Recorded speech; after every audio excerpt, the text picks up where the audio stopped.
Welcome back. Now, he's an Adelaide chef with a difference. Cole Thomas mixes science with food, and what he does is sheer kitchen magic. He can even make a piece of fish fly mid-air with no strings attached. But that's easy compared with his latest challenge, getting a rare cake halfway around the world to a woman celebrating her 100th birthday. Frank Pangallo has more on Cole's race to get it there fresh and on time.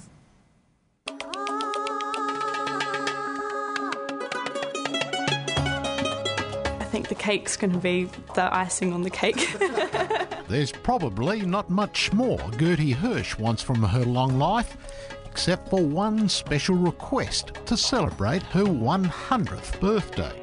We asked her, if she wanted anything for her birthday, and at first she said, "Oh no, don't bother." And then we pressed her and she was like, "Well, I'd really like a Topfen strudel." But this is not your regular melt-in-your-mouth strudel.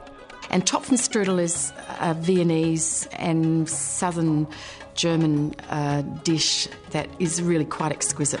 So imagine a delicious cream cheesy cake, like a little like a cheesecake with sultanas in it, with fruit in it, and wrapped in a very delicate phyllo-like pastry. Oh, and there's another hitch. Austrian-born Gertie's in West Bengal, India, where she's lived for almost 80 years with her late husband, the renowned artist Kiran Singh. Among their friends was Indira Gandhi, the country's first female Prime Minister.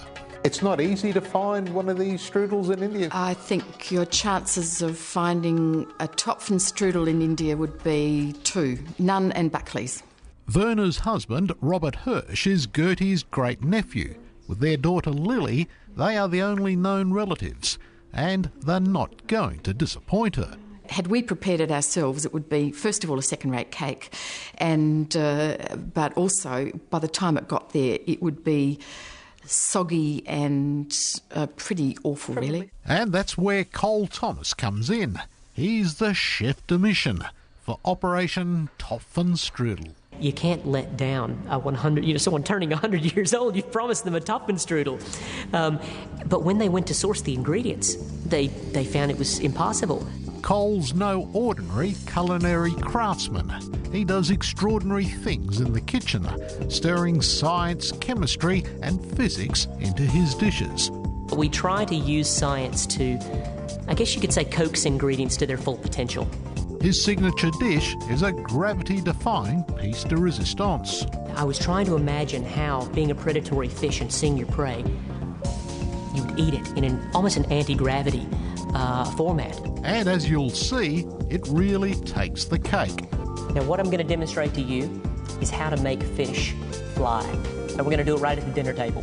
What we're going to use to make this fish fly is liquid nitrogen, which is actually 196 degrees below zero. The secret is in that dark ceramic compound. When it's supercooled by the otherwise harmless liquid nitrogen, it creates a magnetic field. And voila! And there we have it. It is! Flying fish. Just a beautiful piece of Port Lincoln tuna floating in midair.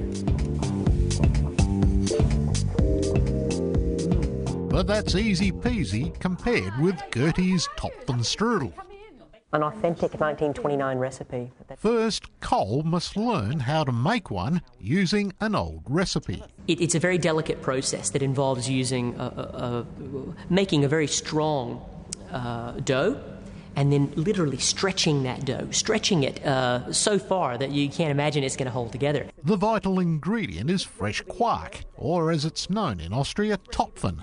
And Uli Spranz's organic BD Paris Creek Farms is one of the few dairies in Australia which makes it. We use it for strudels, we use it for pastries, we use it for quiches, so it can be used in cooking as well as fresh. Now all Cole needs to do is make one. Cole, we can make a Topfen strudel here, not a problem. Well, look, I did tell you about Topfen strudel, but here's the catch. We have to deliver it from here to India. India? And it's going to take 3 days. Oh, India, that's a long way. It is. Tenunda Bakery's Harding Tinkler comes from a traditional German baking family. If anyone knows the delicate art of making strudel, it's him. You've got to make a dough, a very basic noodle dough, and then stretch it out so thin that you can read a newspaper underneath. And the stretching part of it is the key.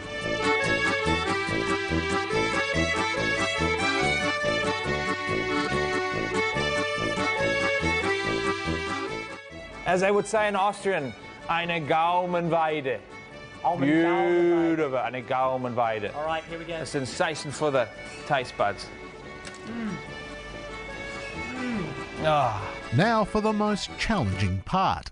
We've said we're bringing a Topfenstrudel and we're bringing the chef that's making it. It's a 3-day journey, over 10,000 kilometres by plane, train and automobile to Gertie's village, where there's no power, let alone a baking oven. I've blind baked a cylinder into the Topfenstrudel, or the strudel pastry. Then I have emulated that cylinder with the quark filling. I'm going to transport both of these in separate environments. The pastry itself will be kept dry and it'll be kept warm. The quark centre will be blast frozen. If Cole can make fish fly, this should be, well, a piece of cake. I just can't wait to be on the other end and deliver this Topfenstrudel to Gertie. And hopefully she digs in and it transports her back to Austria. Well, let's hope so. Now, we have heard from Cole. He arrived in India this morning with his precious strudel cargo, all intact. He'll deliver it to Gertie's village for her birthday on Wednesday, so we'll certainly let you know how that goes. See you right after the break.